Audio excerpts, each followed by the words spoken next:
আজকে একবার বেরিয়েছি, আজ শুক্রবার হাট যাব, কিছু কাজ আছে তার সাথে। দোকানে মায়ের জন্য কানের নিচ্ছিলাম, কারণ মা বলছে আমার কানেরগুলো নষ্ট হয়ে গেছে, তার জন্য মায়ের জন্য নতুন কানের নিচ্ছিলাম। এই যে আমি পঞ্চায়েতে এসে পঞ্চায়েত বলছি পোস্ট অফিস পোস্ট অফিসে এসে আমার মায়ের আধার কার্ডটা জমা দিয়ে দিচ্ছি, কারণ বায়োমেট্রিক করাতে হবে। এই যে আমার কোয়েলদির সাথে দেখা হয়ে গেছে, কোয়েলদিলাই বান্ধবী কন্যা। এই যে পঞ্চায়েত যাচ্ছি আমি, জেরক্স করে নিচ্ছি। এটা হচ্ছে মায়ের আর বড় মার। পঞ্চায়েতে হচ্ছে বলছে নাকি আধার কার্ড জমা করলে মুরগি বাচ্চা দিচ্ছে, তার জন্য আমি এখন এটা নিয়ে যাচ্ছি আমাদের পঞ্চায়েতকে জমা করতে।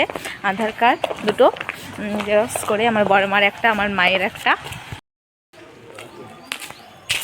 এই যে পঞ্চায়েতের কাজ কমপ্লিট। এরপর আমরা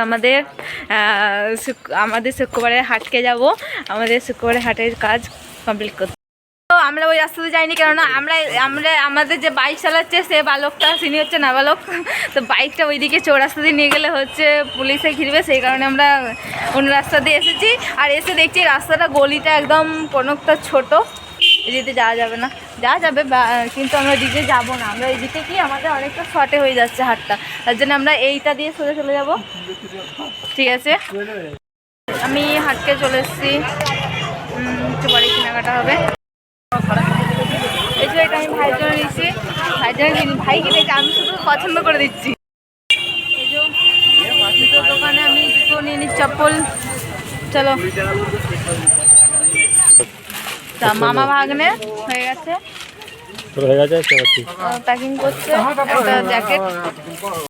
শীতকালে সোয়েটারের কালেকশন আমাদের শুক্রবার হাটে, সুন্দর। এইসব নিতে গেলে আমাদের কতুলপুরে শুক্রবারে হাটে চলে আসতে হবে। কেনাকাটা কমপ্লিট, তারপর অনেকটা সুন্দর হয়ে গেছে। এরপর ডিম চপ, ও বাপরি, আজকের মতো ডিম চপ খেয়ে বাড়ি চলে যাবো। কই মিল মোড়ে সিঙ্গারা খুঁজে পাইনি, পুরো নেতাজি মোড়ে, আমি এই জন্য মিল মোড়ে এসেছি পূজা খাবো। ভাবলাম ঘরের জন্য সিঙ্গারা নিয়ে যাবো, আবার মায়েদের জন্য, কিন্তু এখানে দেখছি সিঙ্গারা দোকানে দোকানই নাই।